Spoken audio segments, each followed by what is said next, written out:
persiapan kita sejak tahun lalu, kita sudah survei-survei, kemudian menghitung aset, karena aset yang sekarang kita hadirkan, itu ceritanya panjang, Mbak. Kelihatannya aja hari ini sudah siap, ceritanya panjang banget, karena proses pengadaan di pemerintah kan tadi, biasanya harus kita menunggu memastikan DIPA masuk dulu ke DIPA-nya Mabes TNI, baru kita proses pengadaan butuh waktu. Saya yang paling rawan adalah menjelangnya, jadi justru sebelum delegasi datang.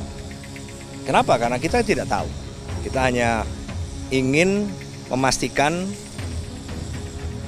bahwa mereka tahu kita sudah mulai ada di sini. Makanya kita sebut show of force. Kita masuk pada posisi bukan semata-mata untuk nanti pada hari hanya, tetapi juga hari H-7 sudah masuk dalam rangka untuk menunjukkan bahwa kita ini jaga, kita mengamati loh. Setiap presiden mengecek ke sini, kami juga dihadirkan. Saya, Kapolri kan selalu dihadirkan. Artinya memang beliau ingin memastikan dari segi pengamanan ini benar-benar sempurna. Karena apa? Hubungannya dengan kepercayaan kepala negara lain. Kalau memang nanti nggak mulus dari segi keamanan kan juga memalukan negara kita.